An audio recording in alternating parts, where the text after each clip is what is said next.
On ne va pas se mentir, spécial ce soir avec deux invités exceptionnels sur iTélé, Edgar Morin et Tariq Ramadan. Bonsoir à tous les deux. Vous avez écrit ensemble un livre passionnant, une conversation sur les grandes questions de notre temps, un dialogue dense, vif, parfois très émouvant. Ça s'appelle Au péril des idées. Voilà, on le voit à l'image. C'est aux presses du Châtelet. Edgar Morin, vous êtes directeur émérite de recherche au CNRS. Vous êtes philosophe, vous êtes sociologue, vous êtes le père de ce qu'on appelle la théorie de la complexité. Vous êtes auteur d'une 60aine d'ouvrages traduits en plus de 30 langues. Vous êtes docteur honoris causa dans 24 universités. Est-ce qu'on a le droit de donner votre âge à l'antenne ? 93. 93 ans. Oui, je suis né en 21. Vous êtes né en 1921, effectivement, et vous êtes toujours très en forme. Tariq Ramadan, bonsoir à vous. Vous êtes professeur d'études islamiques contemporaines à l'université d'Oxford. Vous êtes directeur du Centre de recherche sur la législation islamique et éthique. Et vous êtes auteur de nombreux ouvrages, principalement sur l'islam. Alors, vous vous êtes enfermés tous les deux pendant 2 jours sous les orangers à Marrakech, dans un bel hôtel. Et vous avez conversé, vous avez discuté de Dieu, de la religion, des femmes, du pardon, de la raison. Mais aussi, on va en parler de l'état de la France, des communautarismes, de la montée des populismes. C'est le philosophe, l'écrivain Charles-Henri Dubord qui a arbitré cette conversation. Et du coup, je l'ai appelé, je l'ai téléphoné pour savoir un petit peu comment ça s'était passé. Il m'a raconté que c'était vous qui avez eu l'idée à l'origine, Tariq Ramadan, avec l'éditeur, de faire cette conversation avec vous. Et il m'a dit l'objectif de ce livre, c'était de confronter 2 hommes qui n'avaient strictement rien à voir a priori, c'est-à-dire un agnostique né juif, penseur dont la réputation, je viens de le dire, est faite et universelle. Vous faites quasiment l'unanimité. Edgar Morin, et un homme, Tariq Ramadan, même si vous êtes élu par Time Magazine parmi les penseurs les plus influents, la liste des 100 penseurs les plus influents de la planète, en France, vous êtes considéré par certains comme infréquentable. Alors justement, vous n'aviez pas peur de vous frotter à l'infréquentable Tariq Ramadan, à ce qu'on vous accuse de dédiaboliser Tariq Ramadan, Edgar Morin ? D'abord, vous savez, moi je ne fais pas d'abord tellement l'unanimité et j'ai bien des détracteurs, mais c'est vrai qu'en France, Tariq Ramadan a une opinion, enfin, il est diabolisé d'une certaine façon. Alors moi, ça m'a tenté de 2 façons. Premièrement, moi je n'aime pas du tout ces rumeurs autour des gens dont on nous dit le pire, avant de voir un peu ce qu'ils ont. Et puis je me suis dit, si Tariq Ramadan a des idées tellement opposées aux miennes, eh bien c'est intéressant de les confronter. Et donc c'était un challenge pour moi, parce que je me disais peut-être que au lieu de dédiaboliser Tariq Ramadan, c'est peut-être lui qui va me diaboliser un petit peu. Et alors, est-ce qu'il vous a diabolisé finalement ? Hein ? Il vous a diabolisé finalement ? Non, il a réveillé chez ceux qui veulent me diaboliser leur envie de me diaboliser. Non, il ne m'a pas fait. Mais ce que je veux dire, c'est qu'il s'est créé en plus en nous une sympathie, même maintenant une amitié, et donc ça peut surprendre qu'on soit d'accord sur tellement de points. Bien entendu, le point différent, absolument, c'est que lui, c'est un croyant, et moi, je suis un agnostique, un non-croyant. Mais même là-dedans, si vous voulez, moi je ne suis pas ce qu'on appelle un athée militant. C'est pas l'existence de Dieu que je nie. Je pense pour moi qu'il y a un mystère dans l'univers que je refuse, moi, d'appeler Dieu. Mais cela étant dit, bien entendu, nous avons pu examiner avec sérénité des questions qui elles-mêmes sont très tourmentantes dans notre temps. Et je vais vous les poser. Je vais vous poser des questions, et des questions très politiques sur l'état de la France, sur la montée des populismes dans un instant, et vous allez réagir. Tariq Ramadan, c'est vous qui avez eu l'idée donc de ce dialogue avec Edgar Morin. Pourquoi et à qui s'adresse ce livre ?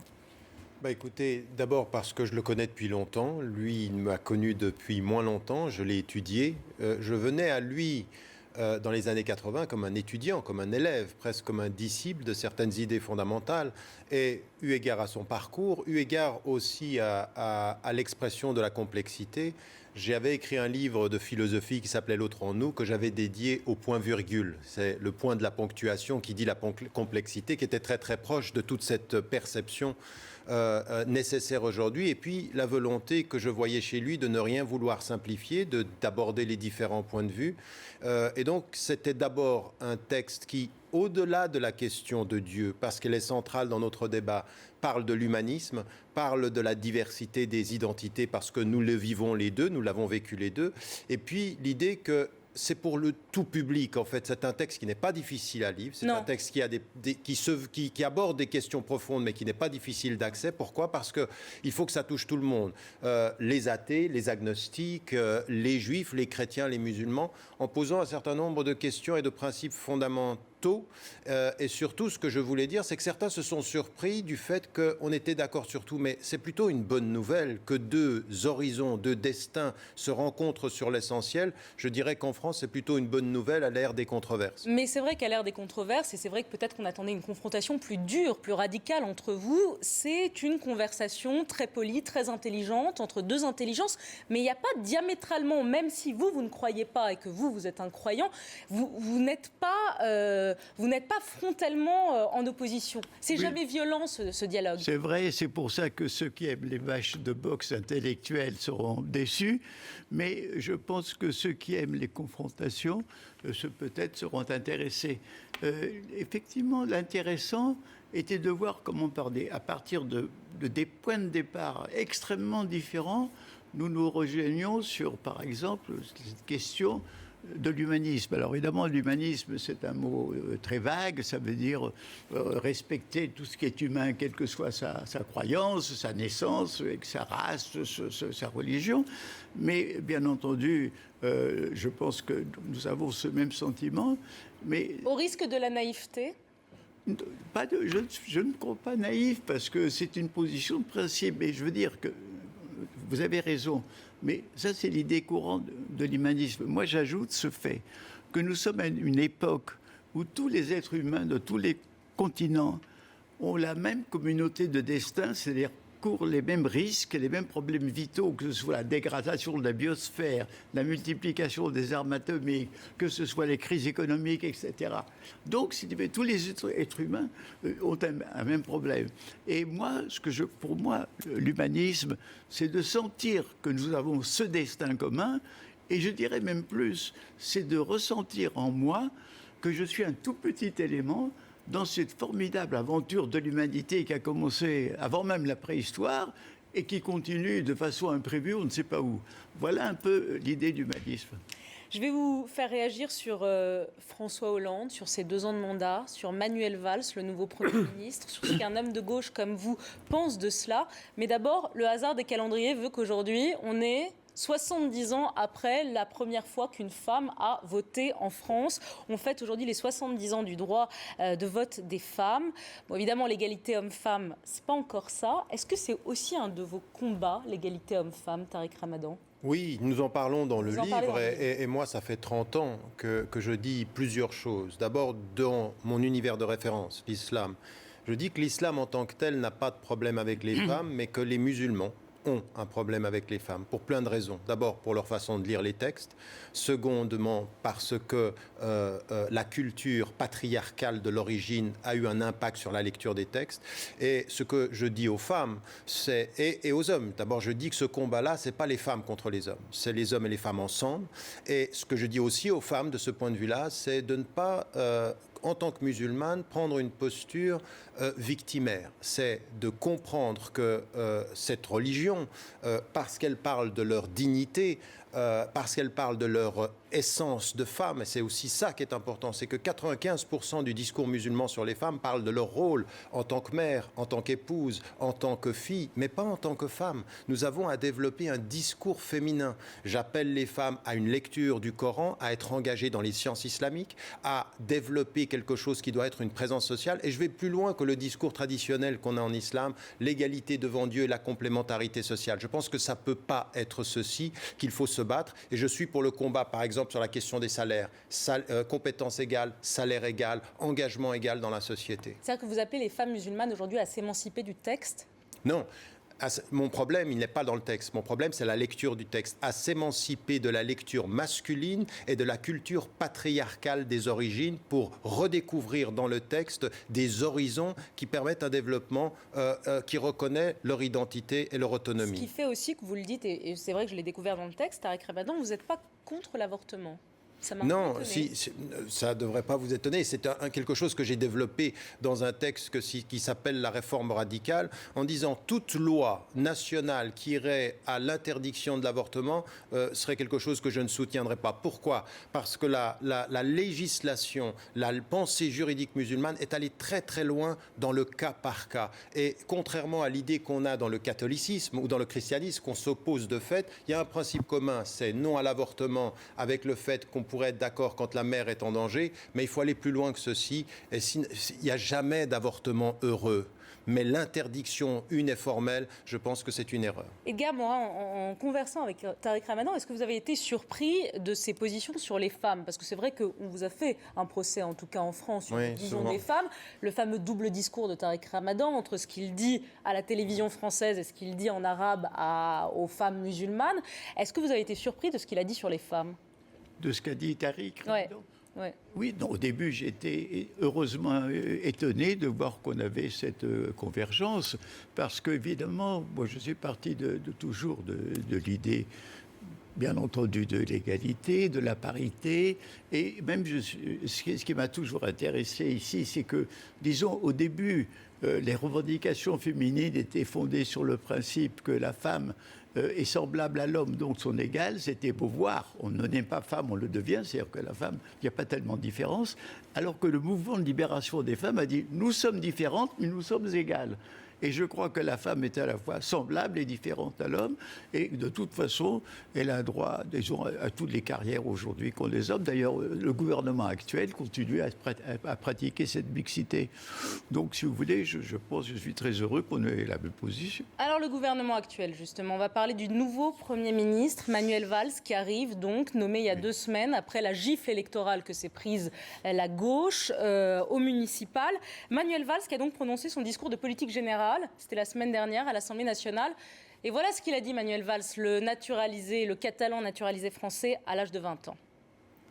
J'ai voulu devenir français et être Premier ministre du gouvernement de la France est un immense honneur pour moi. Et je me dis qu'il y a peu de pays au monde qui permettent à des citoyens nés à l'étranger, qui ont appris les valeurs de la République, de prendre les plus hautes fonctions de l'État. C'est pour ça que j'aime profondément ce pays et c'est pour ça que je suis fier de m'adresser à sa représentation nationale. Ça vous a parlé, ça, quand il dit ça? Écoutez, moi j'ai entendu, je suivais en direct donc cette séance et moi personnellement j'ai été très ému par cette envolée finale sur la France de ce garçon qui était né en Catalogne.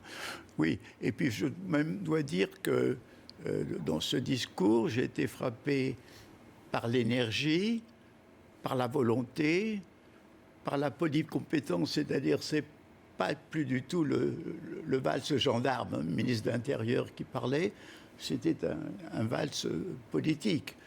Alors donc tout ceci m'a fait un effet réconfortant, mais moi, en gros, je pense qu'il manque, que c'est un discours qui débite en petites tranches beaucoup de petites choses, de affaires qui sont chacune importantes, mais où il n'a pas encore donné une vision d'ensemble, l'idée d'un chemin d'ensemble. Il n'a pas mis dans une politique globale toutes ces choses diverses et encore.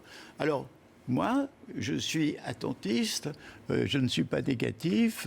Vous n'êtes pas déçu par François Hollande au bout de 2 ans? Alors, dans un sens, non, parce que vous savez, j'ai fait, avant qu'il soit élu, un dialogue avec lui qui est apparu dans Le Monde, et moi je lui faisais mes propres suggestions politiques, que d'une façon bonasse, il écoutait tout ça, mais je savais qu'il y avait quand même un monde. Alors, François Hollande, j'ai eu une sympathie personnelle pour l'homme, mais je ne m'attendais pas qu'il puisse sortir de son univers mental, de son univers politique, tout en m'attendant à ce qu'il y ait un sursaut. Parce que je pensais qu'à un moment donné, il prendrait conscience que cette idée d'attendre la croissance, de jouer sur la compétitivité, toutes ces choses-là, irait à un mur. Et le sursaut que j'attendais n'est pas venu, ou plutôt, il a pris sous la forme, disons, d'accoucher de Valls. Et dans le fond, c'est peut-être ça. Alors donc, si vous voulez, moi, je veux... Vous attendez de voir. Hein? Vous attendez de voir ce que va donner Manuel Valls. Bien sûr, j'attends voir. Mais sans hostilité. Sans hostilité. Est-ce que c'est votre cas aussi, Tariq Ramadan, ou est-ce que vous êtes plus critique? Moi, il n'y a pas d'hostilité, mais il y a beaucoup de critiques. Il y a beaucoup de critiques. Je suis plus négatif par rapport au bilan de 2 années de Hollande. Et on s'aperçoit finalement que les Français ont beaucoup plus voté contre Sarkozy que pour Hollande et qu'il aurait pu saisir cette occasion. Et ce qu'on voit sur le terrain, c'est peu de politique sociale, peu d'alternatives. Ce que Edgar Morin dit sur Valls, on peut le dire du président, c'est-à-dire on a l'impression que c'est des mesures et non pas une vision. Ce n'est pas une politique, ce sont des décisions politiciennes au gré des circonstances. Et ça peut être émouvant d'entendre le Premier ministre relever son destin. On l'avait entendu en l'occurrence aussi du président qui l'a précédé, Nicolas Sarkozy, mettre ceci en avant. La vraie question, elle n'est pas celle-ci. Reconnaître que la France accueille et permet à un Premier ministre, c'est très très bien. On l'a vu dans d'autres pays. La vraie question, c'est quelle politique a-t-on quand cela concerne pas simplement la sécurité, parce que le bilan sécuritaire de Valls à l'intérieur n'est pas très très bon, déjà d'une part, mais d'autre part, sur le plan de la justice sociale, sur le plan, c'est quand même Valls qui a pris des mesures contre les Roms, contre ceux qui se sont installés en France, contre les immigrés. Il tient un discours plus royaliste que le roi. À force de trop vouloir montrer qu'il est vraiment français, amoureux de la République, il transforme finalement l'esprit de la République, qui était plutôt inclusif dans son histoire que dans l'exclusion dans le temps présent. Alors justement, on va parler des communautés, on va parler de la République, on va parler de la laïcité. D'abord, je voudrais vous faire réagir à la une de Valeurs Actuelles de cette semaine. Regardez cette une de Valeurs Actuelles. Regardez-la, vous la voyez là. A-t-on encore le droit d'être français, dit Valeurs Actuelles, qui parle du concept de français de souche. On va en parler avec Alain Finkielkraut, que je vais vous faire entendre dans un instant. Mais d'abord, sur le concept même, est-ce qu'on a le droit de parler de français de souche, Edgar Morin ? Est-ce que vous comprenez cette phrase ? Les souches, que veut dire la souche ? Parce que nous savons aujourd'hui que presque un tiers des Français actuels sont d'origine immigrée dans des époques antérieures, au début du XXe siècle, etc. Alors, où remonte la souche ? C'est ça qui est important, parce que quelqu'un qui est né en France de parents étrangers peut dire que sa souche est devenue française. À mon avis, tout ça aujourd'hui fait partie de cette psychose dans laquelle la peur et l'angoisse de l'autre temps, aggravée par la crise, fait qu'on cherche toujours, que ça s'est passé après la crise de 29, on cherche chez l'étranger, chez le métèque, chez le juif, chez l'arabe, le rome. Et là aussi, moi, de Valls, c'est la chose qui m'a scandalisé, c'est le côté contre ce malheureux peuple qui, depuis des siècles et des siècles, est persécuté. Le traiter comme ça, c'est honteux. Mais c'est une parenthèse. Donc, ce que je veux dire, c'est que, vous savez, la France est faite est un pays multiculturel dès l'origine, parce que nous avons dès l'origine des Flamands, des Bretons, des Basques, des Catalans, des Alsaciens. Et ce sont des gens d'ethnies différentes, qui ont tous des langues différentes. Seulement, ils ont été francisés pendant les siècles. Les immigrés, ça prend la suite. Ils entrent et puis ils sont francisés. Le cas de Valls, c'est un exemple. Le cas de Sarkozy est aussi un autre exemple. Cette société multiculturelle, vous le dites dans le livre, je rêve d'une vraie société française multiculturelle. Il y en a qui ne la veulent pas, cette société multiculturelle, qui la contestent, cette société multiculturelle. Aujourd'hui, la question n'est pas de ne pas la vouloir. La France est multiculturelle avant même les immigrés et elle continue à l'être. Ça, c'est un fait. Alors, s'ils ne la veulent pas, ils vont être obligés de prendre des mesures qui vont ressembler à celles de Hitler. Parce que sinon, on ne voit pas de quoi il s'agit. La France est un pays qui a toujours francisé des gens qui ne parlaient pas français. Ils parlaient le basque, ils parlaient l'allemand, ils parlaient le breton. Et ils continuent à le parler, d'ailleurs. Donc, je dirais, moi j'ai dit à Hollande, mettez dans la Constitution, la France est une et multiculturelle. Il a dit que ça favorise le communautarisme. Il n'a pas compris. Alors, on va parler du communautarisme. Je vais vous faire entendre Alain Finkielkraut, qui réagissait au micro d'Europe 1, au micro de Jean-Pierre Elkabbach, suivi d'Éric Zemmour, extrait de l'émission Ça se dispute, qui commente ce que dit Alain Finkielkraut pour parler justement des communautarismes, de l'identité française, l'identité malheureuse. Et pourquoi faire porter le délitement de notre société, la décomposition de l'esprit français sur l'immigration ou la confrontation avec l'islam? Vous savez qu'on vous fait le reproche. On me fait ce reproche, mais ce n'est pas ce que je dis. L'enseignement n'a eu besoin de personne, sinon d'une idéologie délirante pour courir au désastre.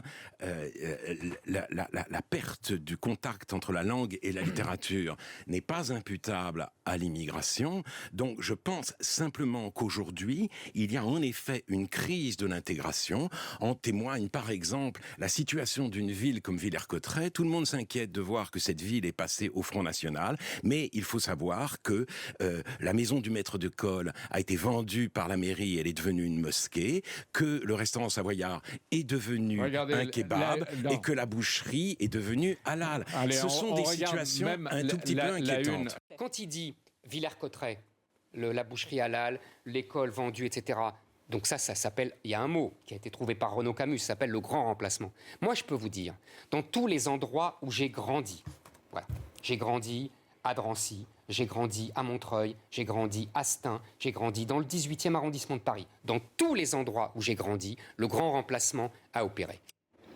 Voilà, Éric Zemmour, Alain Finkielkraut, ils ne pensent pas comme vous, ni l'un ni l'autre. Ils évoquent le grand remplacement de Renaud Camus, qui est une idée qui est de plus en plus populaire en France, qui est cette idée que les populations d'Afrique noire et d'Afrique du Nord, du Maghreb, vont venir remplacer les Français de souche.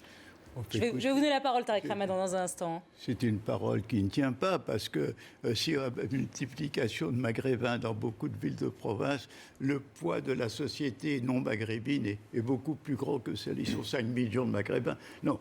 Moi, d'ailleurs, Finkielkraut est un excellent exemple d'intégration.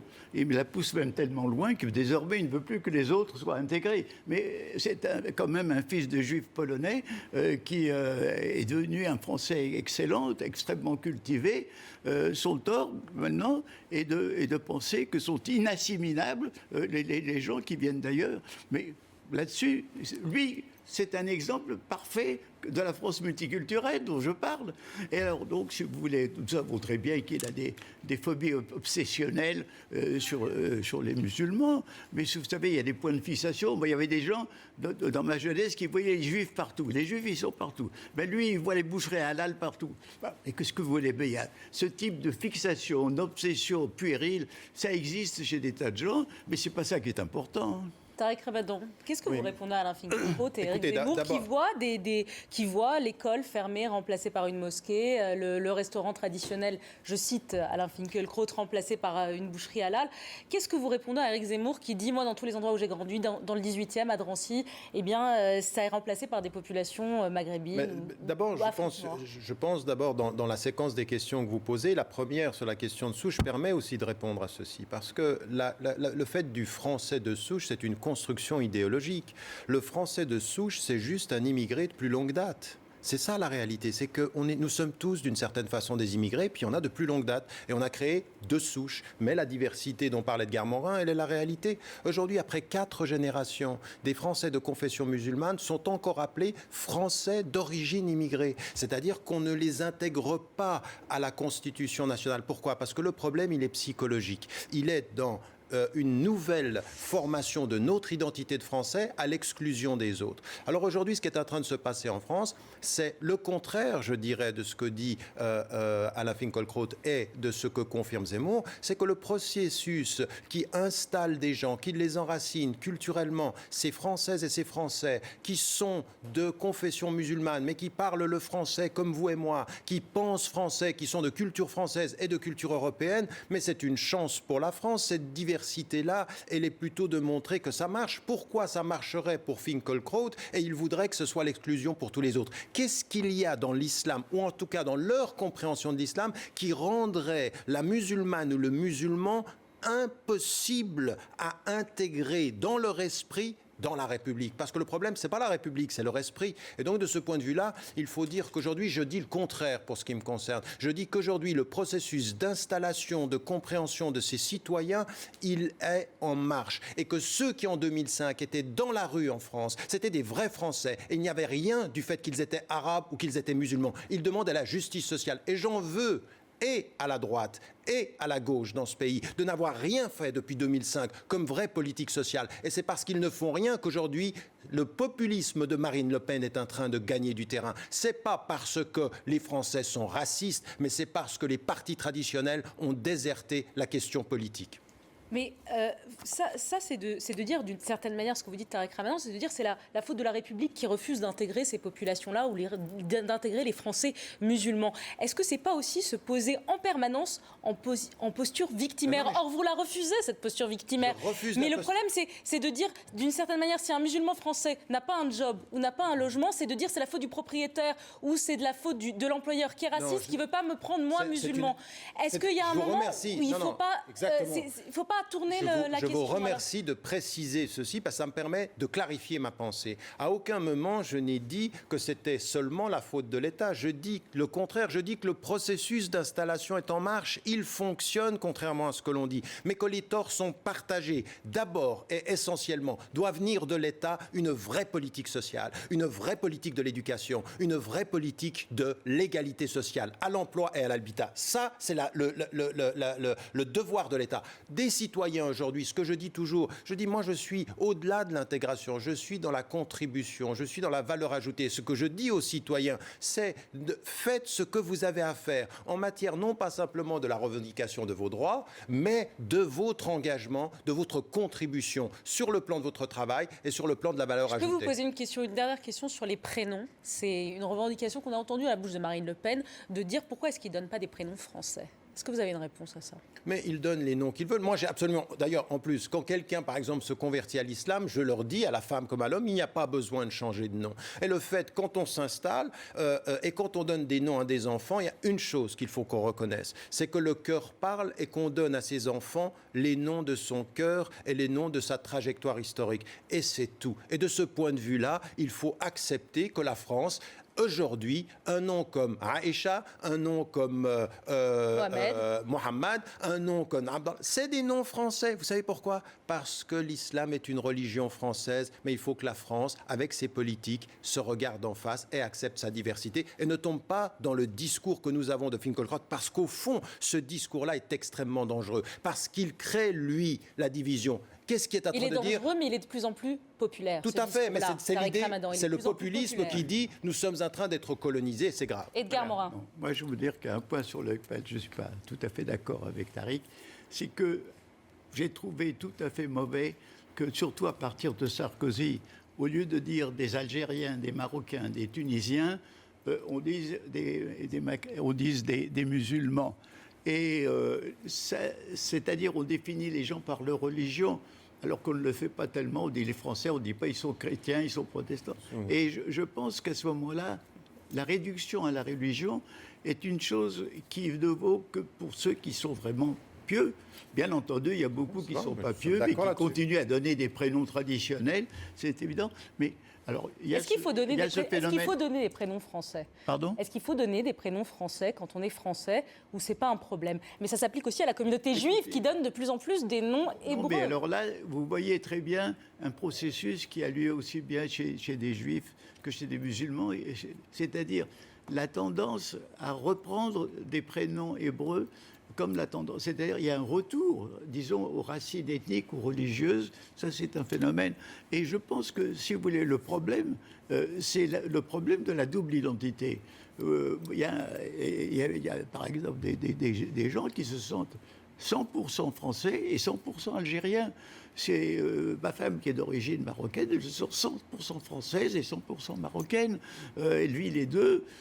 Moi-même, j'ai des ascendants méditerranéens, espagnols, italiens, etc. Et je suis très content de cette richesse. Et c'est ça dont il faut se rendre compte. Chacun a plusieurs identités. Mais je suis d'accord pour dire qu'il y a une crise de l'immigration récemment.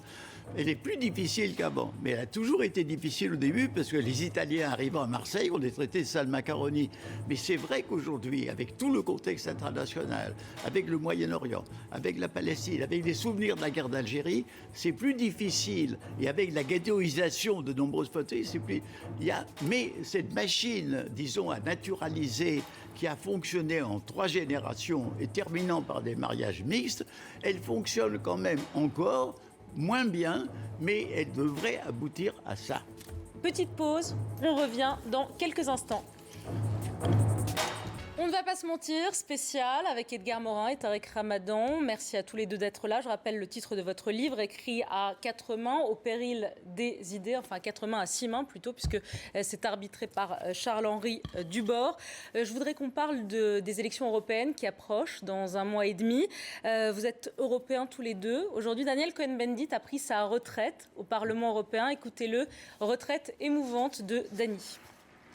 Je suis né en 1945, le 4 avril. Imaginez que le 4 avril, j'arrive sur Terre et je commence à parler et je dis à mes parents, dans 50 ans, il n'y aura plus de frontière entre la France et l'Allemagne. Le Rhin ne sera plus une frontière, mais un fleuve commun. Mes parents auraient dit, on a un problème. Il parle trop tôt et il dit n'importe quoi. Voilà l'histoire européenne. Qu'est-ce qu'on a réussi? Vous l'avez tous dit, on a réussi l'invraisemblable. Alors voilà, il parle avec fougue de l'Europe, on a réussi l'invraisemblable, il parle de la paix entre l'Allemagne et la France. Vous l'avez connu, Edgar Morin, vous avez été résistant. Aujourd'hui, ce discours-là, pardonnez-moi, mais ça passe plus chez les jeunes Européens qui ont divorcé de l'idée européenne. C'est très vrai parce qu'en réalité, le projet européen tel qu'il était à l'origine n'a pas abouti. C'était un projet avant tout politique et culturel qui a échoué parce qu'il y avait des résistances des États nationaux, notamment la France. Et comme il n'y a pas pu y avoir d'unité politique, il y a eu l'unité économique parce qu'il y a eu une grande prospérité, mais cette unité elle-même est fragile, on l'a vu avec la crise de l'euro. Donc l'Europe est inachevée, elle est en crise parce qu'elle n'arrive pas à s'approfondir tout en n'arrivant pas à s'élargir vraiment. Et moi je pense que, j'ai sorti un livre avec un ami qui s'appelle sur l'Europe, disons, décomposition ou métamorphose, parce qu'il y a un processus de décomposition. Et dans ce processus de décomposition, il y a en Europe la poussée de nationalisme clos, qui veulent se séparer de l'Europe, qui veulent casser l'euro. Et alors, la question, c'est de réfléchir, de savoir, à mon avis, quels seraient les avantages économiques de sortir de l'euro et quels seraient les inconvénients. Je pense, si vous voulez, que moi, l'Europe était une belle idée, parce que c'était une idée de paix, une idée d'union, une idée de communauté, et qui était peut-être un modèle à proposer aux autres. Déjà, en Amérique latine, il y a un début d'un mouvement pour unir ces pays d'Amérique latine. Je regrette beaucoup qu'au Maghreb, qui ont tellement de points communs, ils n'arrivent pas du tout à s'associer. Mais donc, si vous voulez, moi, je pense que l'Europe est en crise. Je souhaite que l'Europe ne peut se développer, ne peut vivre que s'il y a un sursaut et qu'elle prenne une voie nouvelle. Elle est dominée par une bureaucratie bruxelloise. Elle a fait des lois d'homogénéisation au lieu de respecter la diversité des pays européens. Il y a toute une série de choses à dépasser et je suis extrêmement inquiet, y compris pour ces élections. Tariq Ramadan, est-ce que vous êtes inquiet aussi pour ces élections? Non, est-ce que vous voyez je pense qu'il y a quelque chose qu'il faut entendre dans ce que dit Daniel Cohn-Bendit. Je pense que nous manquons de mémoire. Nous allons trop vite à des conclusions. Le projet européen, c'est aussi ça quand même. Il y a quand même des acquis qui sont extrêmement importants. Maintenant, il faut reconnaître ceci. Ce qui, au départ, devait être l'Europe des peuples et des populations est devenu l'Europe de l'économie et de la bureaucratie, malheureusement. Et le projet est en crise, ça c'est une certitude. Le problème que nous avons aujourd'hui et qui est en train de se retourner contre le projet européen, c'est que ceux qui n'ont pas forcément eu de grandes plateformes au niveau national sont en train de développer une plateforme européenne de populistes, de gens qui étaient soit à l'extrême droite auparavant et qui sont en train de se retrouver, Geert Wilders aux Pays-Bas, avec Marine Le Pen, avec la Liga en Italie, qui se mettent ensemble et qui trouvent dans la plateforme européenne la revendication de l'identité nationale. Et c'est finalement le projet qui se retourne contre lui-même. Mais ça vient de quoi cela? Ça vient du fait que ceux qui sont à Bruxelles, ceux qui pensent l'Europe aujourd'hui, le pensent comme une puissance économique. Mais quelle est la politique étrangère de l'Europe? Quelle est la politique à l'intérieur de l'Europe, à l'intérieur du continent? L'Europe ne peut pas survivre sans immigration dans le futur. Et on nous développe un discours sur les étrangers qui seraient les parias de l'Europe. Il n'y a pas de survie économique. Donc il faut qu'on qu'on règle la quadrature du cercle. La résistance à la diversité culturelle, elle ne peut pas aller avec la survie économique qui doit avoir besoin de ces immigrés. Donc il y a une vraie philosophie, une réconciliation que l'Europe doit vivre avec ses propres valeurs. Et aujourd'hui, elle vit en contradiction avec elle-même et offre aux populistes la capacité d'agir contre elle. Donc c'est un contre-projet que nous sommes en train de voir à l'œuvre. Ils vont gagner, les populistes, là, dans 3 semaines, selon vous? Marine Le Pen va faire un excellent score aux européennes, selon vous? Edgar Morin, Tariq Ramadan. Est-ce que, quand vous entendez Edgar Morin, parfois certains dire on vit un climat années 30, est-ce qu'il est pertinent? Est-ce que cette comparaison avec le climat des années 30 est pertinente ou est-ce que c'est trop fort, c'est exagéré? Il y a une chose qui est semblable, c'est que l'ampleur de la crise économique a provoqué toute une série de réactions, je dirais, de clôture, de fermeture, de caractère nationaliste clos. Ça, c'est vrai. Mais la différence, si vous voulez, c'est qu'à l'époque, il y avait d'abord une puissance expansionniste qui était l'Allemagne nazie, qui voulait des colonies en Europe. Et aujourd'hui, bon, il n'y a pas ça. On peut dire que peut-être la Russie de Poutine, elle a des ambitions hors de son territorial, mais ces ambitions actuellement, elles sont limitées à des régions qui faisaient partie de l'ancien empire tsariste et de l'ancienne Union soviétique. Donc il n'y a pas ce type de danger. Mais il y a le danger d'une crise profonde de civilisation, d'une crise d'idées. Et dans le fond, la chose semblable, c'est qu'à l'époque, j'ai vu que les politiques, les gens allaient de façon somnambulique vers la mort, vers la guerre, sans s'en rendre compte, et qu'aujourd'hui, on ne va peut-être pas vers une guerre mondiale, mais on va de façon somnambulique vers des désastres. Merci à tous les deux d'avoir participé à ce débat. Je remontre votre livre, ça s'appelle Au péril des idées, c'est aux éditions des Presses du Châtelet.